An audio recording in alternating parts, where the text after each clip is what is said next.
नमस्कार, आप सभी का बहुत बहुत स्वागत है। आप देख रहे हैं विपक्ष ऑलवेज बेदम। मैं हूं परवीन शेख। मजबूत मोदी सरकार के सामने विपक्ष पूरी तरह से कमजोर और बौना साबित हो रहा है। वक्त पर भी विपक्ष की सभी पार्टियों में हिंदू नेता अपनी ही पार्टी के नेतृत्व से नाराज हैं, फिर वो अखिलेश की सपा हो या फिर ममता की टीएमसी। वहीं कांग्रेस में भी वक्त पर मारधाड़ मची है। बंगाल में तो टीएमसी अपने ही बनाए खेल में फंस चुकी है। इधर तमिलनाडु में सीएम स्टालिन भी बौखला गए हैं। उन्होंने अमित शाह को चुनौती देते हुए कहा है कि अमित शाह ही नहीं, कोई भी शाह तमिलनाडु पर राज नहीं कर सकता। इसके साथ ही उन्होंने नीट में छूट से लेकर हिंदी पर भी कई सवाल शाह से पूछ डाले।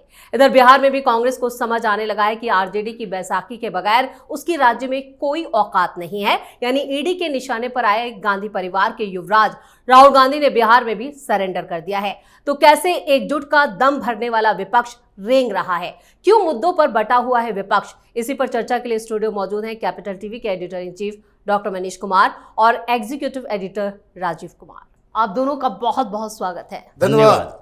इस वक्त विपक्ष में सबसे ज्यादा स्थिति अगर किसी की नाजुक है तो वो है कांग्रेस। ना ही राहुल गांधी कुछ समझ पा रहे हैं और गांधी परिवार जो है लगातार लीगल बैटल में फंसता जा रहा है। देखिए, आपने जो विपक्ष की बात कही कि वो कमजोर होता जा रहा है। कभी भी कोई भी गठबंधन होता है, उसके लिए सबसे पहला रिक्वायरमेंट ये होता है कि आपके पास एक लीडर होना चाहिए।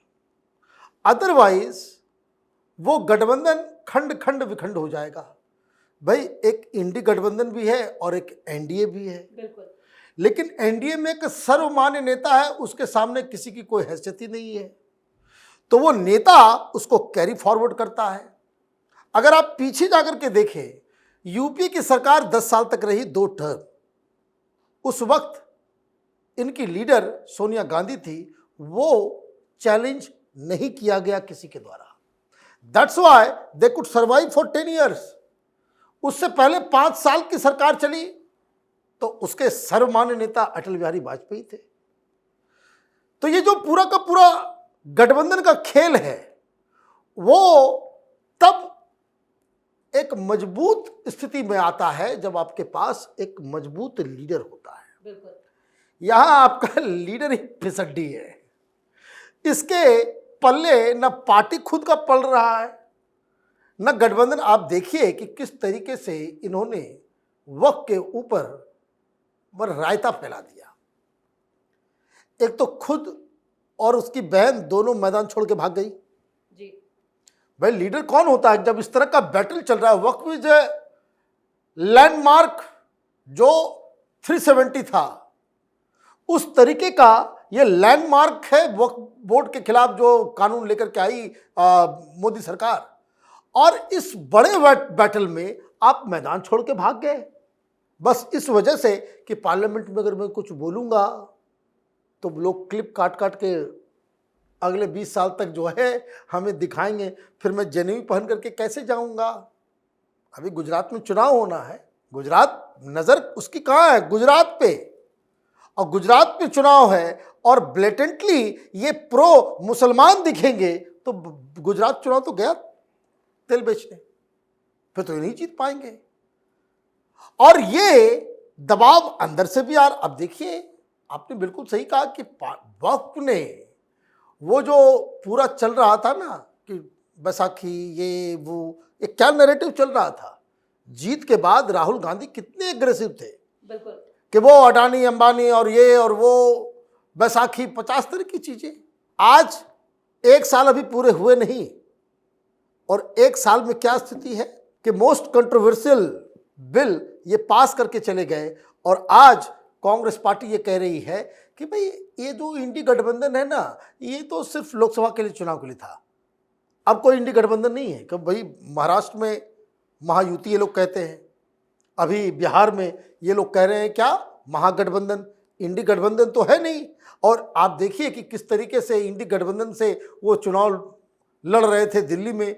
तो ये जो इंडी गठबंधन, एक विपक्ष का एक जो सुगुफा, कुछ भाई पॉलिटिकल लीडर्स कम, ये रवीश कुमार, ये अजीत अंजुम, वाजपेयी, इस तरह के लोग, इनको ज़्यादा प्रेम था वर्ड की इंडी गठबंधन से।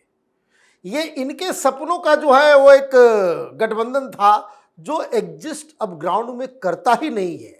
देयर इज नो मोर, उसका जो है वो बिदागरी हो चुका, खत्म हो चुका ये इंडी गठबंधन। इंडी गठबंधन है नहीं, ये फिर 2028 में जगेगा जब 2029 की चुनाव की तैयारी होगी। तो गठबंधन है नहीं, विपक्ष है नहीं। प्रधानमंत्री मोदी 4 साल तक बड़े आराम से जो है जो बिल चाहेंगे वो पास कराएंगे। बिल्कुल, टुकड़ों टुकड़ों में बटा हुआ इंडी गठबंधन पूरी तरह से कहें कि एक तरह से सफाया ही हो गया, खत्म ही हो गया है। लेकिन इसका दबाव कांग्रेस पर ज्यादा है और ईडी की जो चुनौती गांधी परिवार के सामने है उसका दबाव भी साफ दिखाई दे रहा है। देखिए, कांग्रेस पर ज्यादा नहीं है, सारी पार्टियों पर ज्यादा है। अगर सिर्फ कांग्रेस पर होता तो अखिलेश यादव इतने परेशान नहीं होते, ममता बनर्जी परेशान नहीं होती, स्टालिन बौखलाया हुआ नहीं होता, उद्धव ठाकरे इतने टेंशन में नहीं होते। ये सारे विपक्ष में बैठी पार्टियों की बात है। जैसे एनडीए की सरकार है, तो जब आप सत्ता में रहते हैं तो आप बात करते हैं कॉमन मिनिमम प्रोग्राम के लिए एक एजेंडा होना चाहिए जिस पर सारे लोगों की सहमति हो। जैसे वक्फ बोर्ड संशोधन कानून आया, अब उसके लिए जब बिल आया संसद के अंदर तो एनडीए एकजुट थी कि नहीं भाई हम एक साथ रहेंगे। इन लोगों ने तोड़ने की कोशिश की, लेकिन विपक्ष में बैठी सारी पार्टियां अपने अपने एजेंडे पर आगे बढ़ रही थी। वोटिंग सब अपने अपने नेताओं का करवाए हैं। वोटिंग कोई विपक्ष की तरफ से एकजुट होकर नहीं की जाती। लेकिन उसके बाद की बात आई, जब सुप्रीम कोर्ट में जाने की बात आई, तो क्या उससे पहले कोई भी एक बैठक हुई विपक्षी पार्टी के नेताओं की?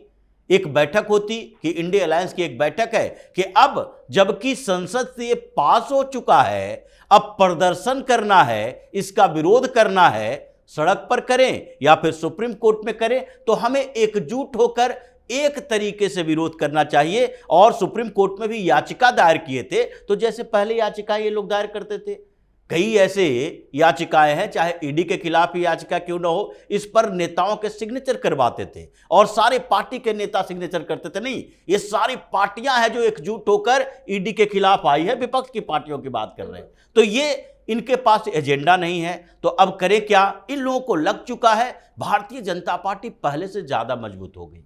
अब मजबूत हो गई तो अब क्या करें, क्योंकि इनको सरवाइव करना है, तो एक दूसरे के साथ लड़ना शुरू कर दिया। जैसे अखिलेश यादव को देखिए, अखिलेश यादव कांग्रेस को खाने के चक्कर में लग गए। 3-4 दिन के अंदर अखिलेश यादव ने क्या क्या बयान दिया और क्या क्या काम किया। उन्होंने सीधे तौर पर राहुल गांधी को चैलेंज कर दिया, कांग्रेस को कहा भाई ये ईडी आपने बनाया था और उसी की सजा भुगत रहे हो। फिर उसके बाद ये सीधे दिल्ली से उठे और चले गए भुवनेश्वर, उड़ीसा में, जहां कांग्रेस और भारतीय जनता पार्टी और तीसरी तरफ बीजू जनता दल, ये 3 पार्टियां हैं। और वहां पर अखिलेश यादव अपना संगठन मजबूत करने के लिए चले गए। भाई कांग्रेस का सपोर्ट करोगे या अपना संगठन मजबूत करोगे, और उसमें भी कांग्रेस के नेता उधार लेकर। श्रीकांत जेना जो बड़े नेता हैं कांग्रेस के, नाराज चल रहे हैं इसलिए कि उनका कहना है कि भक्त चरण दास को बना दिए हो प्रदेश अध्यक्ष, वो मेरे से जूनियर है, तो इसलिए वो नाराज चल रहे थे। उनसे जाकर मुलाकात की, बीजू जनता दल के भी कुछ नेताओं को लाए, क्योंकि नवीन पटनायक की स्थिति ऐसी नहीं है कि वो पार्टी संभाल सके। उन लोगों को बुलाया, इन्होंने बैठक की। वहां तक तो सही था, कांग्रेस के नेता यही कह रहे हैं कि बैठक कर ली कोई बात नहीं। ये कह रहे हैं, जेना साहब कहते हैं कि नहीं अब अभी हम पार्टी नहीं छोड़ेंगे। तो बैठक करने के बाद press conference, joint press conference क्यों किए भाई अखिलेश यादव के साथ? यानी कि कांग्रेस को ही तोड़कर वो अपने साथ लाएंगे।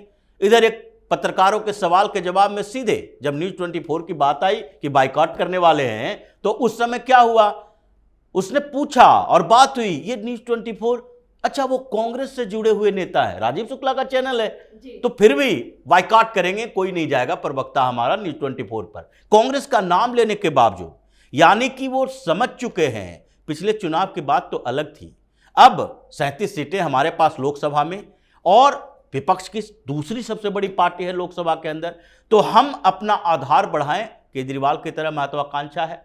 अब कांग्रेस को ही नोच नोच कर करेंगे। केजरीवाल ने भी कांग्रेस को तोड़ मरोड़ कर ही पंजाब में जीत हासिल की। तो ये आपस में लड़ रहे हैं एक दूसरे के खिलाफ कि देखो भाजपा से चुनौती हम नहीं दे सकते, भाजपा को चुनौती, तो आपस में एक दूसरे को नोच के हम अपनी स्थिति को मजबूत करें, सरवाइव करें। यही विपक्ष की स्थिति अभी बन चुकी है। बिल्कुल, लगातार चुनावों में हार विपक्ष यहाँ पर झेल रहा है और एक तरह से जो आपस में इनका जो गठबंधन है वही एक दूसरे को निगलने पर लगे हुए हैं। लेकिन यहाँ पर सबसे ज्यादा जो दिक्कत बंगाल में दिखाई दे रही है, ममता बनर्जी कांग्रेस को स्पेस नहीं देना चाहती, जबकि वो खुद घिरी हुई है।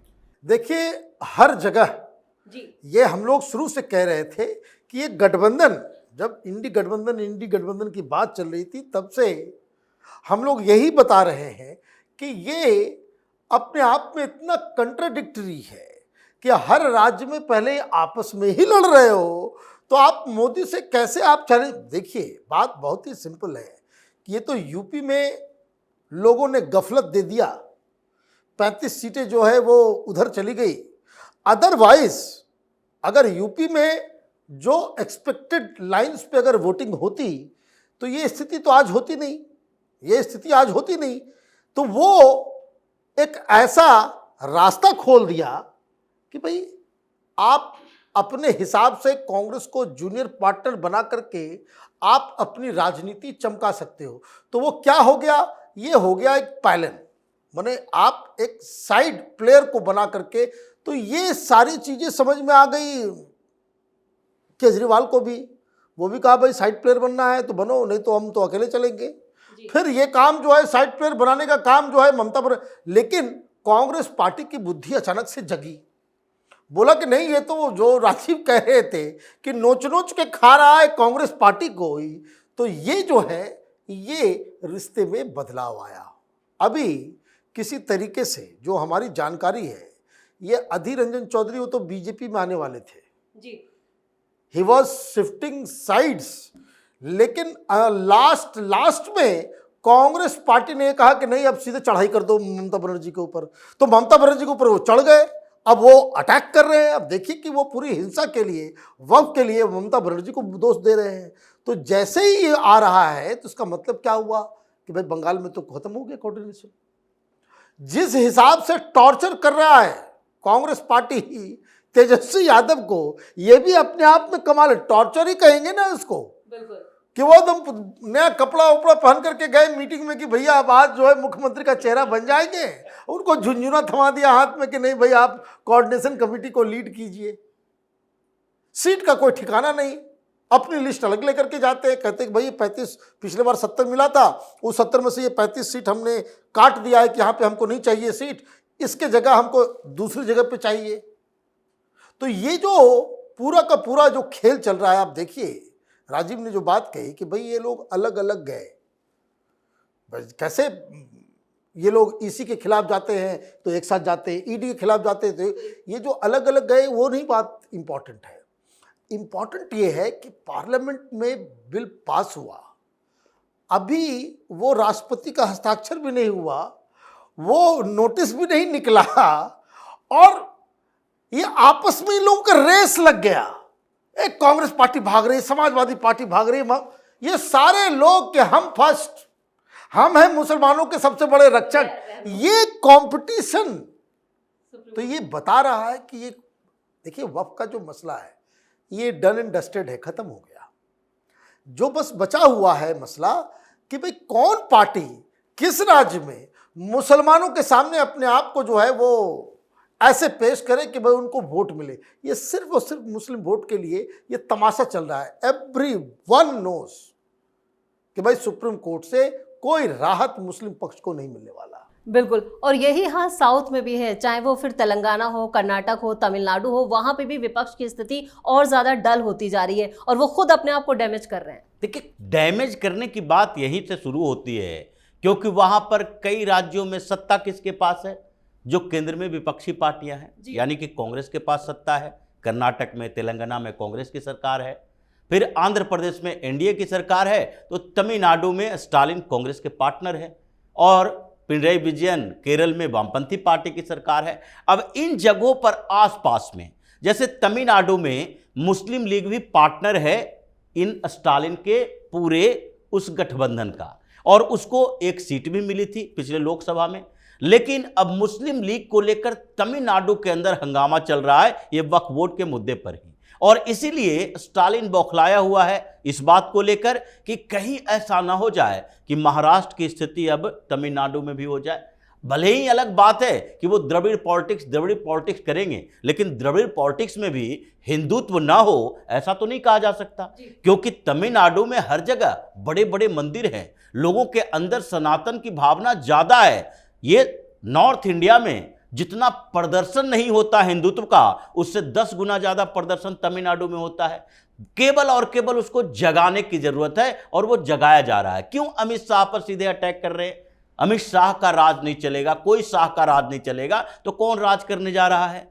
कभी कोई देखा कि गुजरात से जाकर कोई हरियाणा में मुख्यमंत्री बन जाए भारतीय जनता पार्टी का, या फिर पश्चिम बंगाल में बन जाए? यही बात पश्चिम बंगाल में ममता बनर्जी करती है। बाहर से आ रहे हैं, बाहर भाई वहां का लीडर जो भारतीय जनता पार्टी का है वही बनेगा, आगे बढ़ेगा और वही मुख्यमंत्री बनेगा, कोई दूसरे स्टेट से नहीं आएगा। लेकिन तुम लोग रीजनल पार्टी हो, तुम्हारे पास जितने लीडर हैं वो उसी स्टेट के हैं, बाहर में कोई जानता नहीं तुमको, तो तुम उसी स्टेट के लीडर को ही इस्तेमाल करोगे।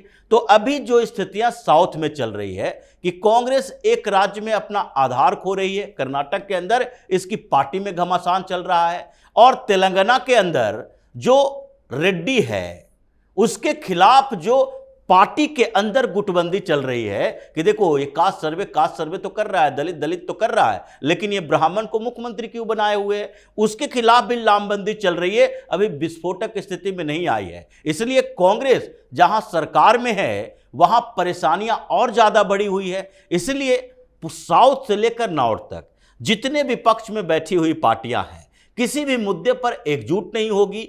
और एकजुटता इन लोगों ने पहले तय किया था कि मोदी को चैलेंज करना है तो आपको दिखाना पड़ेगा कि हम उनके विरोध में सारे एक हैं, चाहे प्रचार में हो या स्ट्रेटजी में हो या लोगों को दिखाने के लिए, उनको हिम्मत दिलाने के लिए जो विपक्ष में मोदी के खिलाफ वोट करते हैं उसको। और इसलिए जब ये दिखा नहीं सकते अपनी ताकत, तो इसका मतलब बिखराव इनके अंदर होगा, और जो कुछ फ्लोटिंग वोटर होते हैं वो सीधे भारतीय जनता पार्टी की तरफ जा रहे हैं। परेशानी इन लोगों की इसी बात से ज्यादा बड़ी है। इस तमाम जानकारी के लिए और सटीक विश्लेषण के लिए आप दोनों का बहुत बहुत धन्यवाद। धन्यवाद। चुनाव दर चुनाव हारने वाला विपक्ष अपने ही साथियों को हड़पने की तिकड़म लगा रहा है।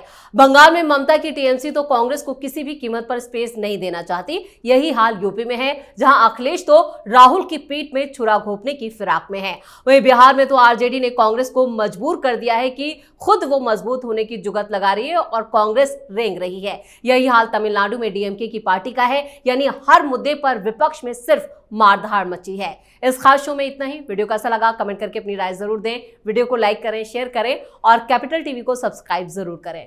धन्यवाद।